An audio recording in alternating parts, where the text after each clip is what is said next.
할렐루야. 사랑하는 대강의 가족 여러분, 오늘 하루도 하나님의 말씀과 동행하는 삶이 되길 소망합니다. 오늘 함께 나눌 하나님의 말씀은 사도행전 17장 26절에서 29절 말씀입니다.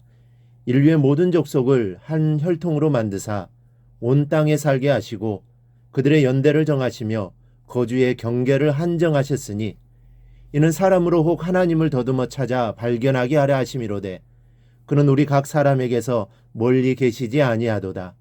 우리가 그를 힘입어 살며 기동하며 존재하느니라. 너희 시인 중 어떤 사람들에게 말과 같이 우리가 그의 소생이라 하니 이와 같이 하나님의 소생이 되었은즉 하나님을 금이나 은이나 돌에다 사람의 기술과 고안으로 새긴 것들과 같이 여길 것이 아니니라. 아멘. 어제는 하나님은 만물과 나를 지으신 창조주이시오, 우리의 운명이 하나님의 손안에 있다라는 말씀을 드리면서 하나님을 섬기는 것이 그 사람에게 복이 된다라는 사실을 말씀드렸습니다. 그래서 우리는 하나님께 늘 충성해야 하는 것입니다.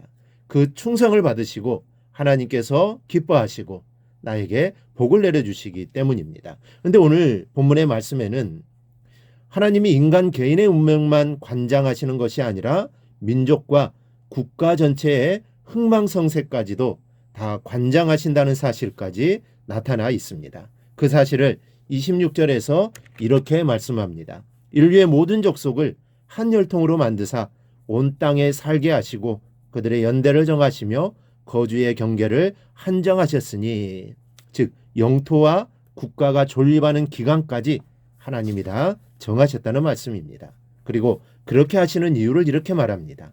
이는 사람으로 하나님을 더듬어 찾아 발견하게 하라 하심이로되 그는 우리 각 사람에게서 멀리 계시지 아니하듯도다. 국가와 민족의 흥망성쇠를 통해서 인간으로 하여금 하나님의 현존하심과 인간에 대한 섭리에 대한 암시를 경험하게 해서 하나님이라는 존재가 계심을 사람이 알도록 하시기 위함이라는 말씀입니다. 즉 국가와 민족의 흥망성쇠를 통해서 인간이 아닌 다른 어떤 존재가 인간을 지배하고 다스린다는 사실을 느끼게 하고 또 그 느낌을 통해서 하나님이 계심을 알도록 하기 위함이라는 말씀입니다. 그리고 바로 이러한 사실 자체가 하나님이 사람에게 가까이 계신 증거라고 말합니다. 하나님이 인간의 운명을 좌우하시고 국가와 민족의 흥망성쇠를 결정하실 정도로 인간의 삶에 관심을 갖고 계시며 그것이 하나님이 그만큼 인간과 가까이 계시고 함께 하시는 증거라는 것입니다. 그러면서 이렇게 말합니다. 우리가 그를 힘입어 살며 기동하며 존재하느니라. 하나님이 함께 계시지 아니하시면 인간은 한순간도 살 수 없습니다. 국가도 마찬가지요, 민족도 마찬가지입니다. 온 우주와 그 안의 모든 생물이 하나님이 함께 하심으로 말미암아 존재하며 그 생명을 이어가는 것입니다. 특별히 인간에게는 하나님의 손길이 절대적입니다. 하나님이 태양의 손길을 거두어가 보십시오. 물의 손길을 거두어가 보십시오. 공기의 손길을 거두어가 보십시오. 자연을 거두어가 보십시오. 사람이 한순간이라도 살 수가 없습니다. 그러나 다행인 것은 하나님이 절대 인간에게서 떠나지 않으시고 그 손길을 거두지 않으신다는 사실입니다. 인간은 하나님의 소생이기 때문입니다. 하나님의 형상을 입고 창조된 존재이기 때문입니다. 그렇기 때문에 하나님이 마지막 날까지 인간을 위해서 만물의 질서를 유지해 주시고 필요한 것을 공급해 주시는 것입니다. 그러면서 인간이 하나님을 발견하고 섬기기를 기다리십니다. 그런데 인간이 어떻습니까? 금이나 은이나 돌로 우상을 새기고 만들어서 그것을 섬기고 있습니다. 그것들을 신이라고 합니다. 여러분, 우상은 그 이름이 문제되는 것이 아닙니다.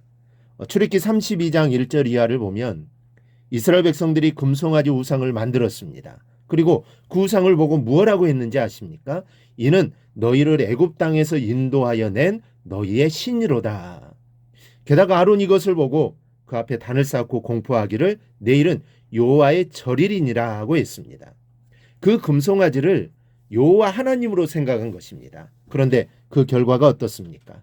3,000명 가량이 심판을 받아 죽었습니다. 그러니 하나님을 섬겨도 바로 섬겨야 합니다. 하나님은 온 우주에 계신 분이시요 모든 인간 위에 함께 하시는 하나님이십니다. 믿는 자에게만 함께 해주시는 하나님이 아닙니다. 모든 인간을 다 사랑하시고 모든 인간이 다 자신을 섬겨 구원 얻기를 바라십니다. 그래서 인간의 운명을 주관하시고 역사를 주관하시면서 인간이 아닌 하나님이 지배하고 계시다는 사실을 계속적으로 암시해 주시는 겁니다. 그런데 이러하신 하나님을 한낱 금이나 은조가리에 가두어 놓거나 돌에 가두어 놓고서는 이것이 하나님이시라고 했어야 되겠습니까? 또 그것을 하나님이 아닌 다른 신이라고 하면서 섬기면 쓰겠습니까? 인간을 다스리시는 하나님이 계시는데 이어이 막말입니까? 마음속에 있는 우상일지라도 우리는 다 버려야 합니다. 일이 잘 되든 안 되든 또 무엇을 보거나 대하더라도 그 속에서 언제나 함께 하시는 하나님을 발견하며 감사하는 삶을 살아갈 수 있기를 바랍니다. 하나님은 어디에나 계시고 어디에나 함께 하십니다. 내가 어떠한 상황에 놓이더라도 하나님은 반드시 나와 함께 하십니다. 우리는 이 사실을 믿어야 합니다. 나와 늘 함께 하신 하나님을 믿어야 합니다. 우리 모두 이 사실을 믿고 어디에서도 하나님의 손길과 임재를 느끼며 살아가는 성도들이 되기를 주님의 이름으로 축원합니다. 오늘 묵상한 말씀을 굳게 잡고 삶으로 실천하며 살아내는 대강의 모든 성도들이 되기를 축복합니다.